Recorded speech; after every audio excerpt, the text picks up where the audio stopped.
क्या आपने किसी कार्य को सिर्फ इसलिए नहीं शुरू किया क्योंकि आपको डर था कि आप असफल हो जाएंगे? कभी कभी हम असफलता के डर से नहीं बल्कि असफल होने के बाद अपने बारे में बनने वाली राय से डरते हैं। नमस्कार, मैं हूं गुंजन गोयल अनमोल और आप देख रहे हैं नेक विचार कुछ हटके यूनिक थॉट्स। ये हमारी विचारों की शक्ति सीरीज़ का 7वां भाग है। पिछले भाग में हमने बात की थी कि हमारा डर और नकारात्मक विचार क्या हमारे फैसलों को प्रभावित करते हैं, और आज हम बात करेंगे कि क्या असफलता के बारे में हमारे विचार हमें आगे बढ़ने से रोकते हैं। अक्सर असफलता को हम एक अंत की तरह देखते हैं। जब हम किसी कार्य को करते हैं और उसमें असफल हो जाते हैं तो हम ये मान लेते हैं कि मैं ये नहीं कर सकता, पर ऐसा नहीं है। अक्सर असफलता हमें ये बताती है कि आपको अपने कार्य में एक कोई तरीका बदलने की ज़रूरत है या एक और कोशिश करने की ज़रूरत है। दो बातें होती हैं, एक होता है कि मैं असफल हो गया और एक होती है कि मैं असफल हूँ। दोनों बातों में कितना अंतर है?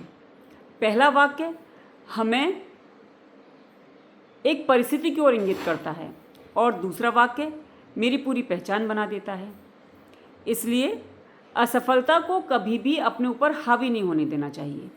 यदि हम कभी किसी कोशिश में असफल हो भी जाएं तो हमें खुद से पूछना चाहिए कि क्या मैं इस कार्य को दोबारा कर सकता हूँ या केवल असफलता के डर से मैं इस कार्य को छोड़ दूँ। इसलिए यही वो जगह है जहाँ हमारे विचार हमें आगे बढ़ने से रोक सकते हैं। इसलिए जब भी आप अगली बार कोई कोशिश करें तो असफलता की वजह से ना रुकें। यदि आपको असफलता आपके सामने आ भी जाए तो आप खुद से पूछें कि क्या मैं यहाँ रुकूं या इससे सीख कर आगे बढ़ जाऊं। देखिए, एक बहुत ही महत्वपूर्ण बात है कि हर सफल व्यक्ति के जीवन में ऐसा पड़ाव जरूर आता है जब उसने असफलता का भी सामना किया होता है। इसलिए असफलता हमें हमेशा पीछे धकेलने के लिए नहीं आती है, कभी कभी वो हमें आगे बढ़ाने के लिए आती है। वो हमें ये बताने के लिए आती है कि हमें हमारे कार्य में बदलाव की ज़रूरत है या हमें एक और कोशिश करने की ज़रूरत है। हर असफल व्यक्ति के जीवन में आने वाली असफलता उसे एक असफल इंसान नहीं बनाती। कभी कभी ऐसा होता है कि हमारी सबसे बड़ी सफलता हमारी सबसे बड़ी असफलता के बाद शुरू होती है।